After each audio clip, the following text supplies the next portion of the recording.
عموماً جب آپ جانور خرید کے لاتے ہیں تو اس کا ماحول چینج ہوتا ہے، اس کی وجہ سے بعض اوقات اس کا پیٹ خراب ہو جاتا ہے، وقتی طور پر کھانا پینا چھوڑ دیتا ہے، اس کی وجہ سے لوگ سمجھتے ہیں کہ بس اب اس کو ہم ذبح کر لیں، اور پھر ڈاکٹرز بھی اپنی جان چھڑاتے ہیں بجائے دوائی دینے کے، وہ کہتے ہیں نہیں جی نہیں کولو اینو، کوئی پتہ نہیں عید تک کٹتا بھی ہے کہ نہیں، اسے ذبح کر لیں کوئی پتہ نہیں ہے عید تک چلتا بھی ہے کہ نہیں۔ یہ بالکل غلط اپروچ ہے، آپ علاج کریں۔ یہ ایک نارمل تھوڑا بہت بخار ہونا جانور کے لیے نارمل ہے، ظاہر ہے اس کا ماحول چینج ہو رہا ہے، کھانا پینا بھی وہ چھوڑے گا۔ اب وہاں پہ وہ کھلا زمینوں میں پھر رہا تھا، اب آپ نے اس کو رسی کے ساتھ باندھ دیا ہوا ہے، تو وہ اس طرح تو نہیں بیچارہ آسانی کے ساتھ یہاں پہ گھوم پھر سکتا۔ تو اس لیے بیماری ہونا یا کھانا پینا چھوڑ دینا یہ کوئی اتنا ایشو نہیں کہ اس کی وجہ سے آپ جانور کو قربان کرتے ہیں، یہ بالکل غلط اپروچ ہے۔ علاج کروائیں۔ آج کل تو میڈیکل سائنس نے اتنی ترقی کر لی ہے کہ کوئی اتنا پرابلم نہیں ہوگا۔ مہربانی کر کے خریدنے سے پہلے اس اعتبار سے جانور کو ضرور چیک کر لیا کریں کہ اس کے اندر کوئی عیب نہ ہو، ورنہ قربانی نہیں لگے گی۔ وہ واضح حدیث ہے، جامعہ ترمذی میں، سنن نبی داؤد کے اندر، مشکات کے اندر بھی موجود ہے کہ نبی الاسلام نے فرمایا کہ 4 خامیاں جس جانور کے اندر ہے نا اس کی قربانی نہیں لگے گی۔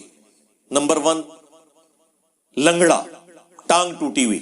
یہاں پہ بھی اکثر اوقات جب وہ کوئی بڑا جانور ہے آپ اسے ٹرک سے اتارتے ہیں تو وہ چھلانگ مار کے اترے تو ایک آدھ ٹانگ تو اس کی ٹوٹ جاتی ہے، پھر وقتی طور پہ اسے پین کلر لگا دیتے ہیں اس کے گھٹنے کے اندر، اس لیے وہ فیل نہیں ہوتا۔ تو جب بھی آپ جانور لینے جائیں تو اسے چلا کے دیکھیں، تو پین کلر لگا بھی ہوگا نا تب بھی وہ ٹانگ کو صحیح طریقے سے یوز نہیں کر سکے گا، وہ آپ کو پتہ چل جائے گا یہ لنگڑا ہے۔ نمبر 1 لنگڑا۔ نمبر 2 کانا، جس کی آنکھ نکلی ہوئی ہو۔ نمبر 3 لاغر، یعنی یہ نہیں ہے کہ اس کے اوپر گوشت ہی کوئی نہیں، ہڈیوں کا ڈھانچہ ہے۔ اور نمبر 4 جو بیمار جانور ہے، اس کی آپ قربانی نہیں دے سکتے۔ اسی طریقے سے ابو داؤد کے اندر، جامعہ ترمذی میں اور مشکات میں بھی حدیث موجود ہے۔ 2 اور چیزیں نبی الاسلام نے فرمائی کہ جس کا سینگ ٹوٹا ہوا ہے اس کی بھی قربانی نہیں ہوگی، اور جس کا کان کٹا ہوا ہے اس کی بھی قربانی نہیں ہوگی۔ یعنی فزیکلی اس کے اندر کوئی عیب نہیں ہونا چاہیے، جانور خوبصورت ہو، کوئی اس کے اندر اب یہ کوئی تھوڑا بہت سینگ ہلکا سا اوپر سے ٹوٹا ہوا ہے تو یہ کوئی اتنا ایشو نہیں ہے، یعنی ڈومیننٹ نہ ٹوٹا ہوا ہو کہ دیکھنے میں لگے کہ یار یہ ڈومیننٹ، یعنی بعض اوقات کان کے بالکل اینڈ کے اوپر کو تھوڑا سا کٹ لگ گیا ہوتا ہے یا کوئی اس طرح کا معاملہ ہوتا ہے۔ اس زمانے میں تو لوگ وہ کان کاٹ کے بتوں کے نام پہ چھوڑتے تھے نا، اس لیے نبی الاسلام نے منع کیا۔ آج کے زمانے میں ہم یہ دیکھیں گے اس اعتبار سے کہ کان واضح طور پر کٹا ہوا نہ ہو کہ اس کی خوبصورتی ختم ہو رہی ہو، تو پھر آپ اس جانور کی قربانی نہیں کریں گے۔ تھوڑا بہت کہیں پہ وہ تو ویسے ہی زخمی ہو جاتا ہے، جب کانٹوں والی جگہ پہ وہ پتے جا کے چننا شروع کر دیں تو وہ کان رگڑ کھاتے ہیں، بعض کا تھوڑے بہت زخمی ہو جاتے ہیں، وہ معاملہ بالکل الگ ہے۔ ڈومیننٹ نہیں ہونا چاہیے ایسا کوئی معاملہ، ڈومیننٹ ہوا تو پھر آپ کی قربانی نہیں لگے گی۔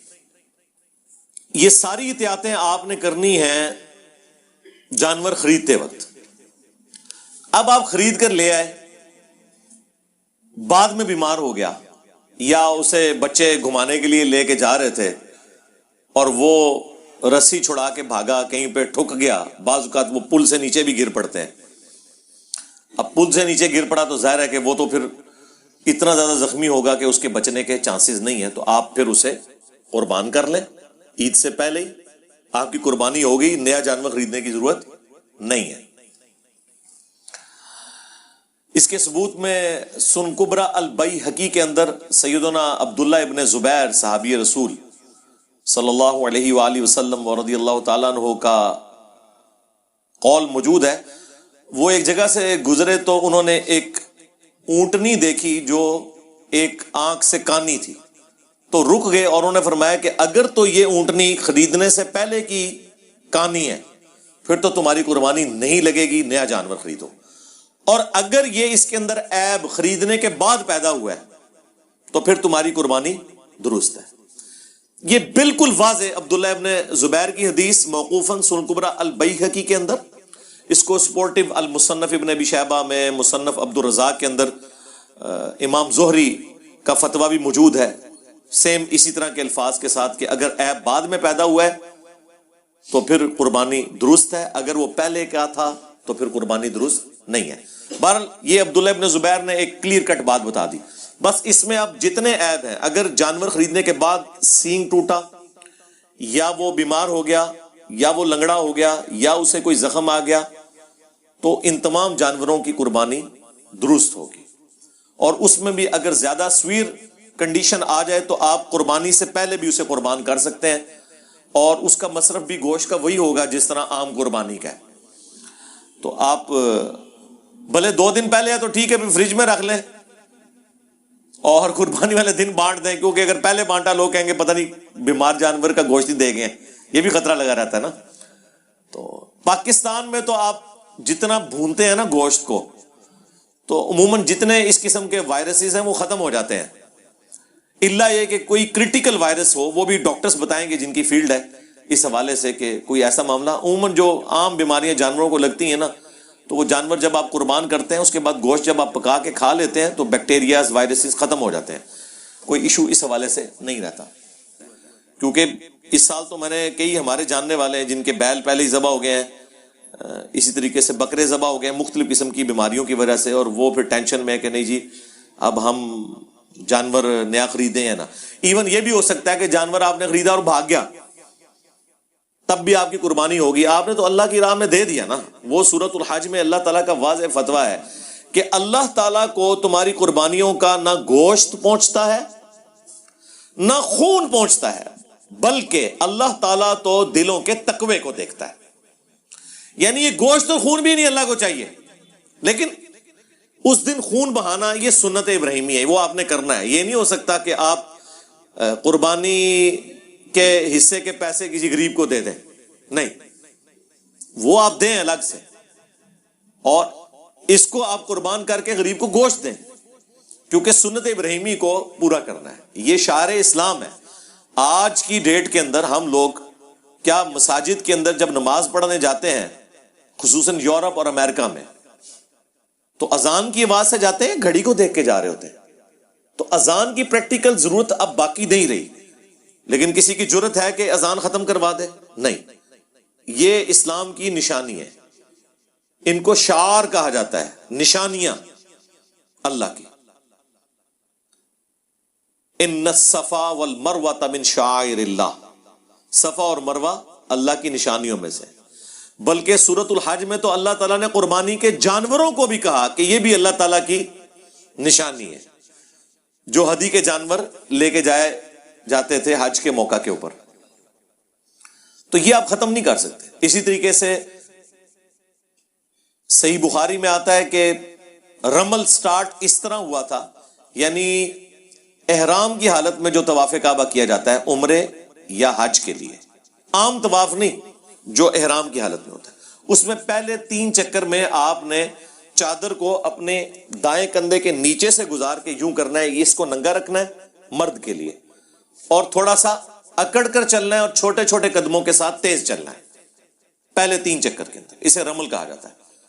تو اس کی حکمت بیان ہوئی ہے صحیح بخاری کے اندر کہ مشرکین عرب میں مشہور تھا کہ مدینہ جو ہے یہ بیماریوں کی سرزمین ہے، تو مسلمان بیمار اور لاغر ہو چکے ہوں گے. تو نبی الاسلام نے پھر صحابہ کو حکم دیا کہ تم نے یوں کرنا ہے تاکہ تمہارا صحت مند ہونا شو ہو. اس زمانے میں تو اس کی حکمت تھی، لیکن وہ آج تک سنت جاری ہے، اس کو آپ بدل نہیں سکتے کہ جی آج تو ایسی کوئی ضرورت نہیں ہے. نہیں، وہ سنت کے طور پر جب طریقے کے طور پر کوئی چیز جاری ہو جائے تو وہ پھر شعار اسلام بن جاتی ہے. اس طرح قربانی جو ہے یہ سنت ابراہیمی ہے. اگرچہ قرآن خود کہہ رہا ہے کہ اللہ کو خون اور گوشت نہیں پہنچتا، تمہارے دلوں کا تقویٰ پہنچتا ہے.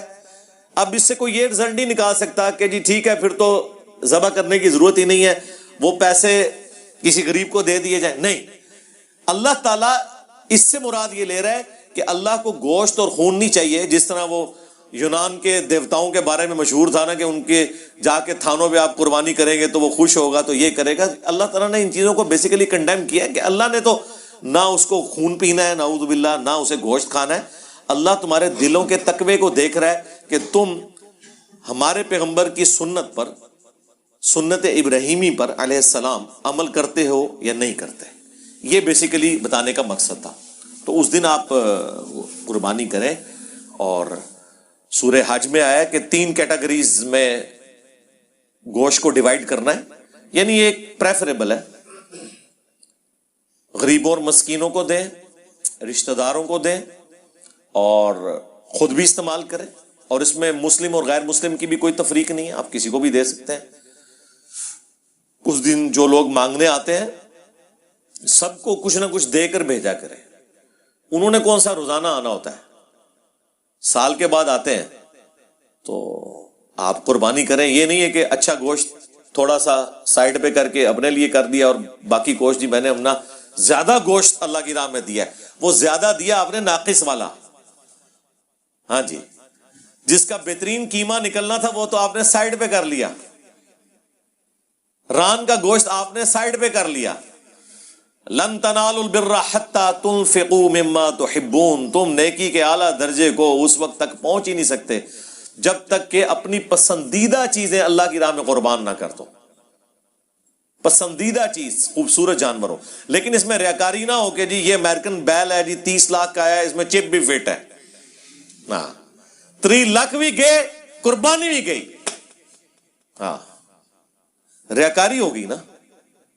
مسند احمد میں واضح حدیث ہے، جس نے دکھلاوے کے لیے نماز پڑھی اس نے شرک کیا. حالانکہ نماز تو اللہ کی پڑھ رہا ہے لیکن ساتھ نیت ہے کسی اور کو خوش کرنے کی. جس نے دکھلاوے کے لیے روزہ رکھا اس نے شرک کیا. جس نے دکھلاوے کے لیے صدقہ کیا اس نے شرک کیا. یہ صدقہ ہے نا اللہ کی راہ میں، پنجابی والا صدقہ نہیں. کوئی بھی نیکی کا کام اسے صدقہ کہا جاتا ہے. تو یہ قربانی صدقہ ہے نا. یہ شرک ہو جائے گی اگر کسی کو دکھلاوے کے لیے کی. تو اللہ سے ڈرے. اگر اللہ کے لیے قربانی کر رہے ہیں تو پھر اس قسم کی پھر ویڈیوز بنوانا جان بوجھ کے اور اکڑنا اس کے اوپر، میڈیا کے لوگوں کو بلانا. ویسے جو عام طور پہ لوگ وی لاگز بنا رہے ہیں اپنی روٹین کے لیے کہ ہم نے یہ جانور لیا، عموماً اپنے معاملات لے کے چل رہے ہوتے ہیں. اس کے اوپر کوئی فتویٰ نہیں ہے. فتویٰ ان کے اوپر ہے جو لوگ اس کی زیادہ قیمتیں بتا رہے ہیں اور روب ڈالنے کی کوشش کر رہے ہیں کہ ہم نے بڑا مہنگا جانور لیا. اگر آپ نے قربانی کے لیے جانور لیا ہے تو آپ اس میں کہیں کسی کو یہ نہ بتائیں کہ جی میں نے اتنے لاکھ کا اتنے کروڑ کا خریدا. یہ بتانے کی کیا ضرورت ہے؟ ہاں ٹھیک ہے آپ جانور کے اوپر وی لاگ بنا رہے ہیں، ٹھیک ہے وہ بناتے رہے. تو یہ انسان خود اپنے اوپر ذرا غور و تفکر کرے نا تو اسے آئیڈیا ہو جائے گا کہ یہ عمل وہ کس لیے کر رہا ہے. تو پیسے بھی ضائع، قربانی بھی ضائع، تو فائدہ کیا؟ اور صرف ضائع ہونے پر نہیں ہے، اس کے اوپر وبال بھی ہوگا. صحیح مسلم کی حدیث ہے قیامت والے دن ایک سخی کو، ایک شہید کو، ایک قرآن کے عالم کو بلایا جائے گا. اللہ تعالیٰ انہیں اپنی نعمتیں گنوائے گا کہ میں نے تمہیں یہ دنیا میں نعمتیں دی تھی، تم نے میرے لیے کیا کیا. شہید کہے گا اللہ جان ہی تھی نا دے دی تیرے لیے. واقعی اس سے بڑا کام تو کوئی نہیں کر سکتا. اللہ فرمائے گا تم نے اس لیے جان دی کہ لوگ تمہیں بہادر کہیں اور دنیا میں تمہاری بڑی تعریف ہو چکی، تمہیں دنیا میں اجر مل گیا. اب میرے ہاں تمہارے لیے کوئی اجر نہیں ہے. اوندھا منہ کر کے جہنم میں پھینک دیا جائے گا. سخی کو اللہ بلائے گا. سخی کہے گا اے اللہ جس جس جگہ تو نے ترغیب دلائی تھی نا کہ میں تیری راہ میں خرچ کروں میں نے خرچ کیا. بلکہ آج کے دور میں تو بات کی جائے میں نے مسجدوں کے اندر اپنے نام کی پلیٹیں بھی لگوائیں کہ یہ فلاں نے وضو خانہ بنوایا ہے، یہ مسجد فلاں نے بنوائی ہے. میرے نام کے دسترخوان چلتے تھے. اللہ تعالیٰ فرمائے گا کہ یہ سب کچھ اس لیے کیا کہ لوگ تجھے کہیں بڑا سخی ہے، تو دنیا میں تیری بڑی تعریف ہو گئی نا، میرے ہاں کوئی اجر نہیں. اوندھا منہ کر کے جہنم میں. وَلِعَوْذُ بِاللَّهِ تَعَالَى اللہم اجرنا من النار. پھر قرآن کے عالم کو بلایا جائے گا. وہ کہے گا یا اللہ میرا تو اوڑھنا بچھونا ہی قرآن تھا. اللہ تعالیٰ فرمائے گا یہ اس لیے تھا کہ لوگ تجھے کہیں گے بڑا تو قاری ہے، تو بڑا عالم ہے. اور آج کے دور میں تیرے ناموں کے ساتھ دھمیں لگا کرتی تھی آگے پیچھے. اگر کوئی نام تیرا مختصر لیتا تھا یا اشتہار کے اوپر نام چھوٹا لکھا ہوا ہوتا تھا تو ناراض ہو جاتا تھا، ایسے جلسوں میں نہیں جاتا تھا. یہ ہوتا ہے پریکٹیکلی، ہمیں تو فرسٹ ہینڈ نالج ہے نا. تو دنیا میں تیری بڑی تعریف ہوگی، آج میرے ہاں تیرے لیے کوئی اجر نہیں ہے. اوندھا منہ کر کے جہنم میں پھینک دیا جائے گا. اب کسی کو اگر ان 3 اعمال سے بڑا کوئی عمل پتا ہے تو مجھے بتا دے. شہید، نمبر 2 سخی اللہ کی راہ میں خرچ کرنا، اور نمبر 3 قرآن کا عالم ہونا۔ ان 3 اعمال سے بہتر کوئی عمل نہیں ہو سکتا کہ کوئی اللہ تعالیٰ کے لیے اس پلانٹ ارتھ پہ کر سکے، لیکن تینوں کا انجام جہنم ہے، صرف ریاکاری کی وجہ سے۔ اور لوگوں کو کوئی پرواہ نہیں ہے، لوگ کہتے ہیں ٹھیک ہے جی کیا فرق پڑتا ہے۔ بلکہ ہماری تو لائیو سٹریمز میں آ کے لوگوں نے یہ بھی سوال کیے ہیں کہ ہم باہر کے ملکوں میں بیٹھے ہوئے ہیں، ہم نے اپنے رشتہ داروں کو پیسے بھیجے ہیں کہ آپ قربانی دیں، وہ رشتہ دار وہ قربانیاں لے کے بازاروں میں گھماتے پھر رہے ہیں اپنے ریفرنس سے کہ اتنے لاکھ کی میں نے لی ہے، اور وہ کہہ رہے ہیں جی ہم یہاں بیٹھ کے پریشان ہو رہے ہیں کہ ہماری وجہ سے وہ ریاکاری کر رہے ہیں تو ہماری قربانی تو کہیں ضائع نہیں ہو جائے گی۔ تو پھر میں نے ان کو بتایا یار تمہارا تو کوئی قصور نہیں ہے، ایک تو وہ جھوٹ بول رہے ہیں ان کی قربانی بھی نہیں ہے، اور دوسرا تعریفیں کروا رہے ہیں اس کے اوپر اپنی۔ وہ جس بیچارے نے پیسے دیے ہیں وہ تو دوسرے ملک بیٹھا ہوا ہے۔ اچھا یہ باہر کے ملکوں سے جو لوگ قربانی یہاں کرواتے ہیں نا، تو وہ ذرا دیکھ لیا کریں وہاں اور یہاں عید کا ایک آدھ دن کا فرق ہوتا ہے۔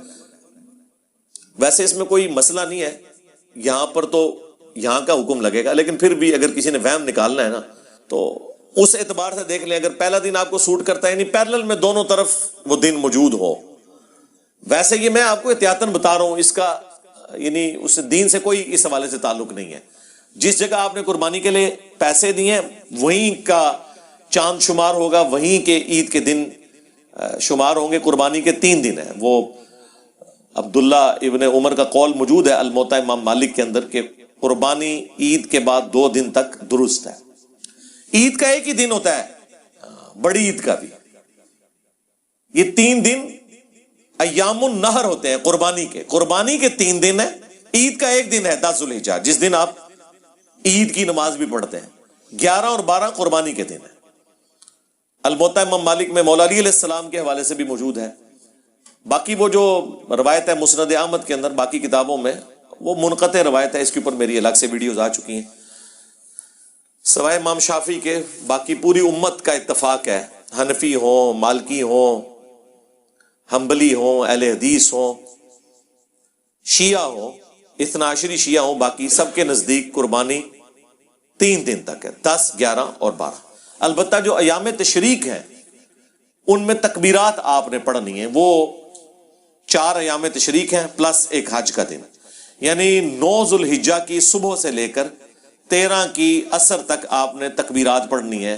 المصنف ابن ابی شیبہ کے اندر موجود ہے مولا علی علیہ السلام سے، اور صحیح بخاری میں موجود ہے کہ امام باقر جو تھے، امام جعفر کے والد، امام زین العابدین کے بیٹے اور حسین ابن علی کے پوتے علیہم السلام اجمعین، وہ نفلی نمازوں کے بعد بھی تکبیرات پڑھا کرتے تھے۔ اللہ اکبر، اللہ اکبر، لا الہ الا اللہ، واللہ اکبر، اللہ اکبر وللہ الحمد، یہ بھی پڑھ سکتے ہیں۔ اللہ اکبر کبیرا والحمد للہ کثیرا وسبحان اللہ بکرۃ واصیلا، یہ بھی پڑھ سکتے ہیں۔ یہ تکبیرات یعنی ان دنوں کے اندر سنت ہے پڑھنا۔ یہ صرف فقہ حنفی میں واجبیت ہے، باقی پوری امت اسے سنت مانتی ہے، سنی ہو شیعہ ہو۔ سنیوں میں جتنے ہیں سوائے حنفیوں کے، مالکی ہوں، شافعی ہوں، حنبلی ہوں، اہل حدیث ہوں، اثنا عشری ہوں، سب کے سب کہتے ہیں قربانی سنت ہے، واجب نہیں ہے۔ بلکہ سنن کبریٰ البیہقی کے اندر، مصنف عبد الرزاق میں، باقی کتابوں میں موجود ہے کہ سیدنا ابو بکر اور عمر رضی اللہ تعالی عنہما علیہم السلام بعض اوقات جان بوجھ کے بھی قربانی چھوڑ دیتے تھے، لوگ اسے فرض اور واجب نہ سمجھ لیں، استطاعت کے باوجود۔ بعض لوگ پوچھ رہے ہوتے ہیں جی ہم وہ قربانی جو ہے جی ادھار اٹھا کے کر لیں، جی کر لیں، سارے کام ادھار اٹھا کے ہی ہو رہے ہوتے ہیں، حج کر لیں، جی کریں، کمیٹیاں جو آپ نے ڈالی ہوتی ہیں ادھار ہی ہوتی ہیں نا، ہاں ادھار اتارنے کی نیت ہو، بھاگنے کی نہیں، تو آپ کریں، باقی کام بھی تو کر رہا ہوتا ہے بندہ، اس میں کوئی جی مقروض کے اوپر ہے کہ نہیں۔ اور جناب جو کروڑوں کے مالک ہیں وہ بھی مقروض ہیں، ان کے قرضے بھی کروڑوں میں ہیں، دنیا میں ہر بندہ ہی مقروض ہے کسی اعتبار سے، اور کچھ نہیں تو پوری پاکستانی قوم آئی ایم ایف کی تو مقروض ہے نا۔ آئی ایم ایف کا نام تو آپ سب کو پتا چل گیا نا، پہلے تو صرف پڑھے لکھے لوگوں کو پتا ہوتا تھا یہ آئی ایم ایف کس بلا کا نام ہے۔ تو آپ اپنے باقی معاملات بھی لے کے چل رہے ہوتے ہیں، وہ بھی آپ کریں، ضروری تو نہیں آپ نے چھوٹا جانور دینا ہے، بڑے جانور میں حصہ ڈال لیں،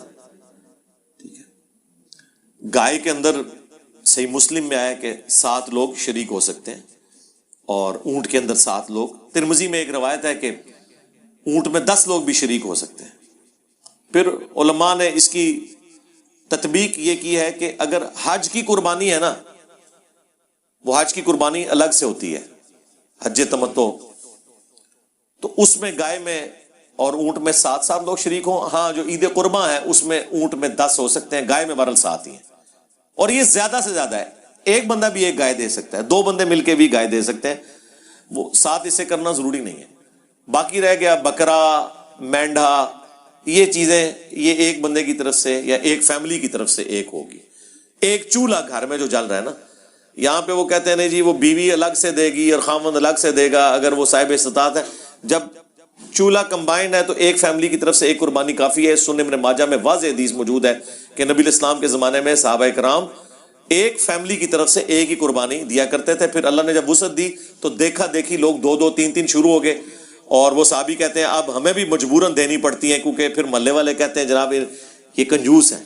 اس زمانے میں بھی یہ سارے چکر چل رہے تھے۔ قربانی ایک ہی ہے، زیادہ آپ نے جتنی مرضی دیں، ایک فیملی کی طرف سے ایک قربانی، اور فیملی سے مراد بیوی اور بچے۔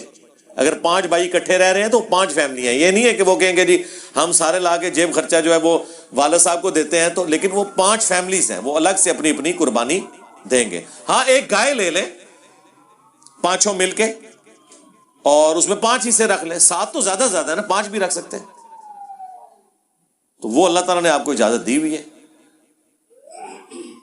تو یہ قربانی کے مسائل میں نے ساتھ ساتھ اس لیے بتا دیے کہ لوگ بعض اوقات اس حوالے سے پوچھ رہے ہوتے ہیں کہ جی وہ ہم نے قربانی جو ہے وہ ہر بندے نے الگ الگ دینی ہے۔ بھئی ایک فیملی کی طرف سے ایک قربانی کافی ہے، اللہ تعالیٰ قبول فرمانے والا ہے، کوئی ٹینشن لینے کی ضرورت نہیں ہے خام خواہ لوگوں کو اس طرح کی مصیبت میں ڈالنے کی کہ وہ جی واجب ہو گئی ہے۔ واجب نہیں ہے، سنت ہے۔